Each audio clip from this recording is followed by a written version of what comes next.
And how are you doing? Hello, hello. It's Wednesday again. It keeps happening. I was in a networking meeting this morning, actually, quite early, 8 o'clock, which is early for me. I know some of you are early risers, but this morning, they were talking about they have a very small infant baby and talking about not getting enough sleep and all the things that come with having a new baby. And someone made the comment that because their children are now adults, that the days might seem slow, but the years go quickly. And so it's Wednesday again, and the day might seem slow, but gosh, the weeks fly by, don't they? We're already coming up to the end of April, and it's just time waits for no one, as they say. Um, oh, yes, this is Heather. And this is the Back to Me podcast. And I like to come on every week and just give you something quick, like a little quick thought for you, because I know our days are busy. And just a quick thought to help you maybe think of something new or think something in a new way, all with the intention that you will find your way because your way to your personal best self and the way you want to live. And I was almost went off on a tangent, which I do, but I believe that I'm going to go there now. Everyone is an experiment of one. And what works perfectly for someone else, you can look at it and go, wow, that worked really well. I'm going to do that. That's going to make my life fabulous. Maybe that's not the right thing for you. I've done that many times over my life. And not to say that I was wrong, maybe it was an experiment. It's like, I'll try that and see if it works. If it doesn't work, it's okay not to do it. You can stop that and go do something else. But it's finding the things in your life that's going to give you your best life, make you feel your best self, make you. Wellness is a very often used word these days, but it does kind of encompass everything. And for me, wellness includes, maybe you don't know, but for me, wellness has six facets. There is the physical wellness, there's the emotional, spiritual, relationships, emotional, no, I said that, relationships, professional, financial. There they are. Had to go and check for the files inside my brain. So, all of those things are important to get on track for you to get a happy life, right? We're all just trying to live our best life, enjoy ourselves while we're here. And earlier today, I was in a different meeting than the one I was in this morning. We were talking about legacy. What impact do you want to have in the world? It doesn't, I've said it before, it doesn't have to be epic, it doesn't have to be, um, you know, talked about, carved statues for all those things, but something where you can feel like you can come to the end and say, I did some good things and I was the best I could be. And today's topic actually is about happiness. No, yes, happiness. And um, I posted something on Instagram a couple of days ago about sometimes we wait for the blue bird of happiness to fly down, and I think in the song it's supposed to land on your shoulder, but come and drop its happiness on you. And like it's like the happiness has to come from outside of us, right? Why does the happiness have to come out from outside of us? That's a question. Why do we think that happiness comes from something that is not, that we don't already have? So if you paused right now and I had you, and you can do this afterwards if you want. If you paused and went back in your mind, like just find somewhere quiet, even shut your eyes, think about it, the happiest time that you can remember, and feel those feelings and maybe hear what was going on and see what was going on in your mind. Poof, you're happy, right? Didn't come from anywhere. It came from inside of you. Those feelings exist there. That sensation exists there. Your mind doesn't know the difference between whether it's, 2000, what, 2022 or whatever year it happened. I mean, there are scenes that, and you don't want to get stuck in your past necessarily, but there's scenes that I'll replay when I'm feeling down.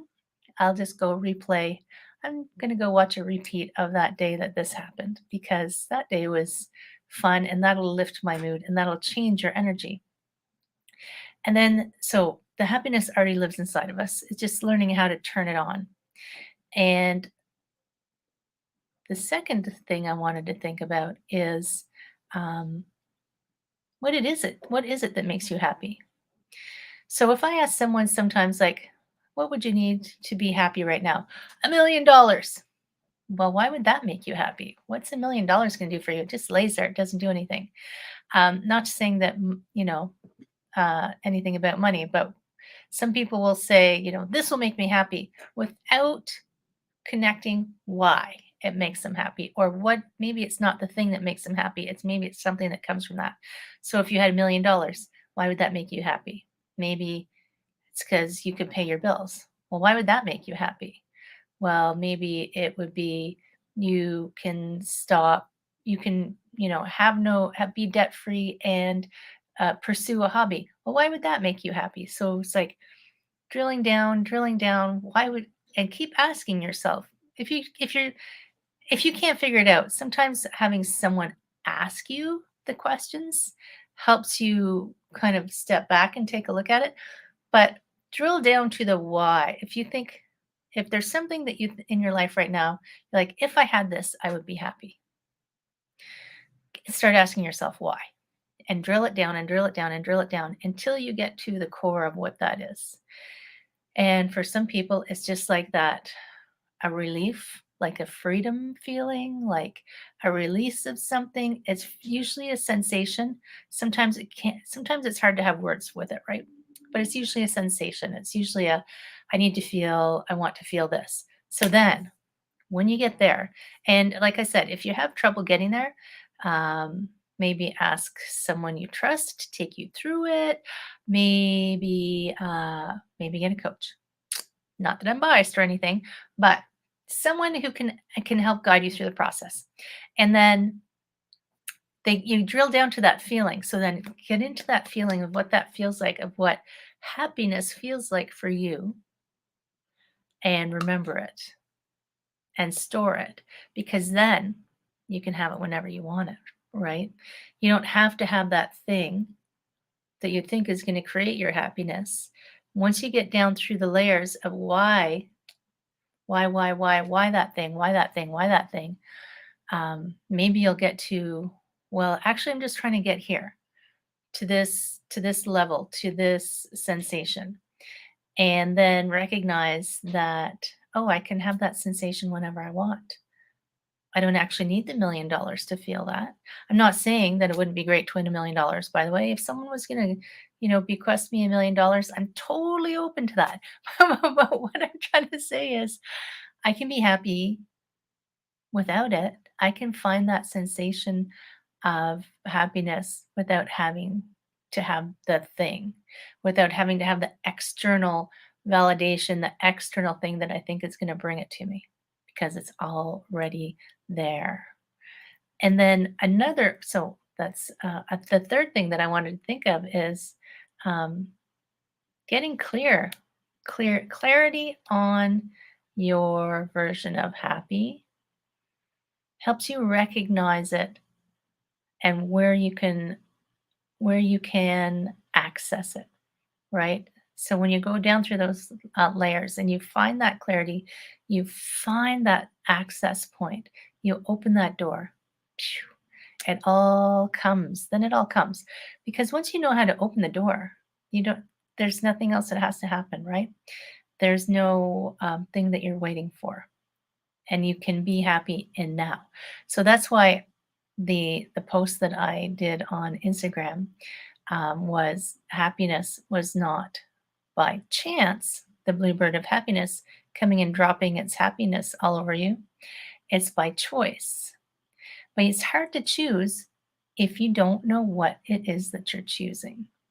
So do that little exercise of getting down to the feeling. And sometimes if you're having trouble of getting down to the through the layers of why, go back to a time you were happy and find that feeling there. And maybe you can trace backwards up. Or hold on to that feeling of when you were happy and go through the layers of why this thing, why this thing, why this thing. And maybe you'll be able to find that maybe they'll line up at some point and you'll go, oh my God, there it is. Right? Dun, da, da, the lights light up and everything is fabulous. So that, my friends, is your task. Should you choose to accept it for this week, spend a moment with yourself, drill down to figure out what is happiness for you. Because I can stand up here and say, work out more, work out less, sleep more, sleep less, drink more water, save more money, get a coach. But if you don't know what's going to make you happy, um, I don't know if all those things will really help you. And my goal is to actually help you at the end of the day. I just want to help as many people as I can feel fulfilled, feel whole, and live the life that will make them feel satisfied and happy at the end of the day, right?